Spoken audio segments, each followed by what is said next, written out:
Xenoblade Chronicles X. Let's all do it. It actually pronounced cross? Cross. I misled Still you. works. I Sorry, said cross. The power of Christ compels you to play this video game, which came out in Europe back in April? No, Japan, my friend. Japan, back in Yeah. April. And it's coming out end of this month or December? December 3rd, Awesome. When's our review going to be up?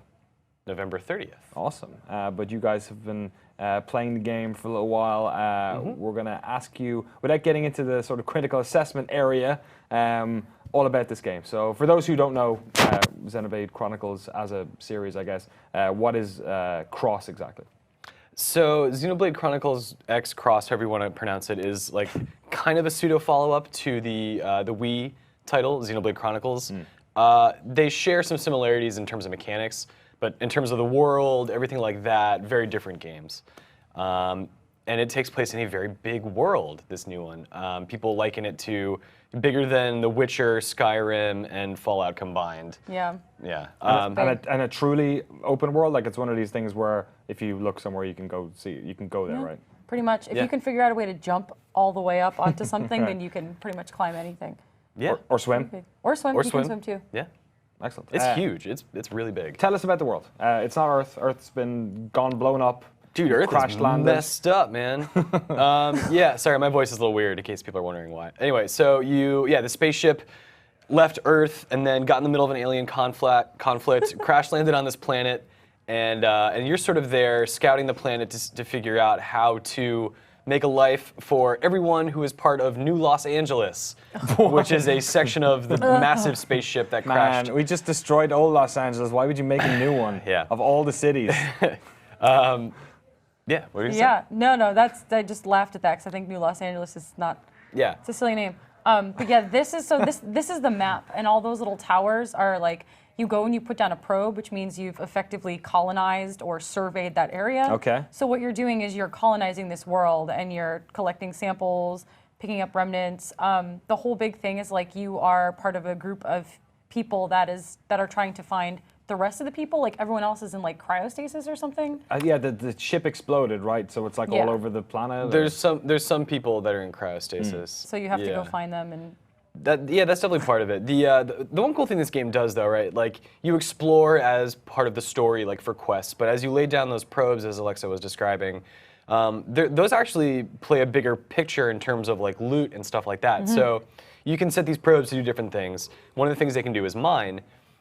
As you mine and collect this resource, I believe it's called Muranium. Yeah. What you then do is you can use that to invest in different weapons and armor manufacturers and get access to new loot. So the more you explore, the more ability you have to unlock new gear, not just by finding it, which you do, but also by investing in companies who develop new stuff.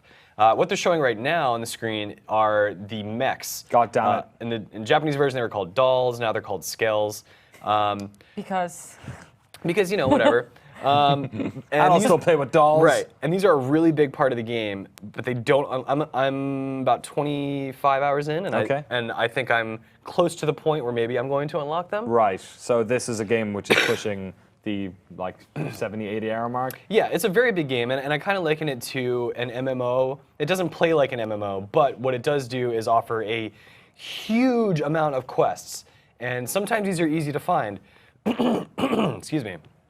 Other times, like Xenoblade Chronicles on the Wii, you have to find people in a specific part of town at a specific time of day and have talked to someone else in the world. Like very specific. All right, it's huge let's give you respite for a second. Unbelievable. And ask Alexa, tell me about the quest. So there's like main quest stuff. There's affinity quests, which are about getting sort of extra people on your team, or yeah, there's just so much crap to deal with in this game, and I both love it and hate it. There's you pick a job. There's like I think like 7, 10 something like that. Different job classes, and they have different things like, okay, you're going to focus on colonizing new areas. You're going to focus on finding people that are in cryostasis, or you're going to focus on killing big animals. Yeah. And you join that group, and then you have a separate level of whatever you're doing in that group. And then you have your personal level, and then you have your affinity levels, and then you have your field levels. Don't forget your blade levels. Oh, yeah, your blade level, your whatever job you have. And then you have your field level, and there's your archaeological skills, your mechanical skills, and your thing, biological skills. And all of these level up separately but together, and sometimes you can't do something if a certain level isn't high enough because you need to get another level high enough, but you can't level up that until something else is leveled up. Person management, character management, quest management. I'd say quest management, world management. If you play it intelligently, when you figure out how everything ties together, it actually works pretty smoothly across the board. Like you understand how one thing affects another and so on. It's a little bit difficult to understand at first. Read the manual. That is my advice to you. No. Do games come with manuals anymore? What? We don't have the retail physical version of this game. We have the disc, but the in-game manual is where you find it, and it's very helpful actually. Or you could play it dumbly like me. I refuse to read the manual. I'm trying to figure it all out on my own, and it is so much to take in. I mean, I like really thick, meaty JRPGs, but this is a JRPG-ass JRPG.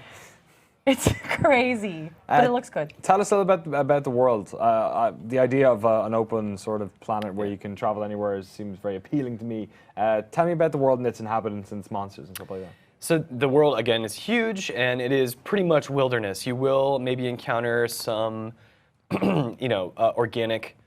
I don't want to spoil anything. Anyway, so yeah, big wild world with a huge scale, like big mountains, big cliffs, big animals, big bodies of water. Very big animals. It's huge, and at times it's really impressive, at least to me. And it's not one of those games where the world is big but it's not interesting. Like the way the landscape is shaped and the way things sort of interplay, like the water with the mountains and stuff. It's actually done really well. Like there was a lot of attention to detail to give these places a unique feel beyond just this has sand versus grass and so on. And it's really big, and you can pretty much go anywhere. I think there are some continents that are disconnected that maybe you need the scale to get to. I'm not positive. But yeah, I mean, you're able to wander into areas like one she was telling me about, this place called Oblivia.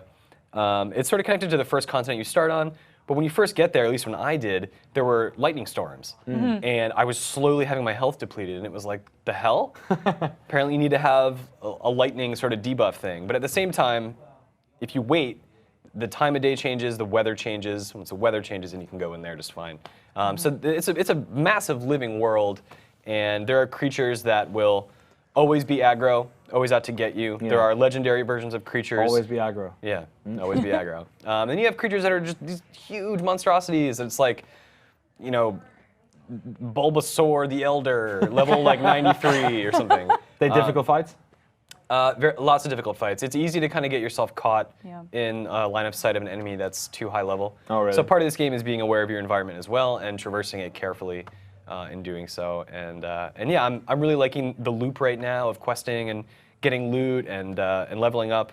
So that's been great. I've liked that a lot. Cool. Does it feel? Have you played previous games in the series, Alexa? Yeah. I played the hell out of Xenoblade Chronicles, the last one, which I thought was really great. Does it feel like very similar to it? Yeah, because it has like the art system, which is I guess like the spells and the different attacks. Like it's a very similar combat system, but everything else is just like completely different. The quest structure is similar. The thing I was describing earlier with like the way affinity missions work, like getting to know people and doing that sort of thing.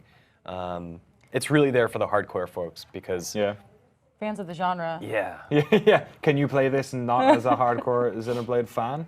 Yeah, I mean, this is only the second game in the series, and it's not really connected to the prior one beyond the mechanics.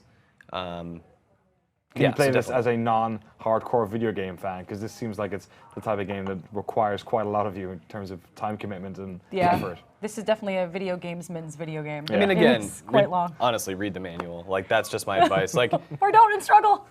Or don't and struggle, but that's the choice you're deciding to make on your own. I am playing it dumbly as opposed to intelligently. You should do like a two-take review on this one. The manual versus the non-manual. Oh gosh, I'm still running in like the same circle. Versus education system. It is a 70 to 100-hour game, from what we've heard. So excellent. That's a lot of time. And the review will be up last day of this month. Last day this month. Awesome. Thank you so much, guys, for coming on and explaining to me the terrifying. As if there wasn't, I just have all this free time. There's not enough open world games out there to play. None came out this year, right? In 2015. My goodness. Maybe one to get in your Christmas stocking. Let us know if you are going to pick it up later this year or if you're already in Japan and you're just halfway through at this stage in the comment box below. We'll be back.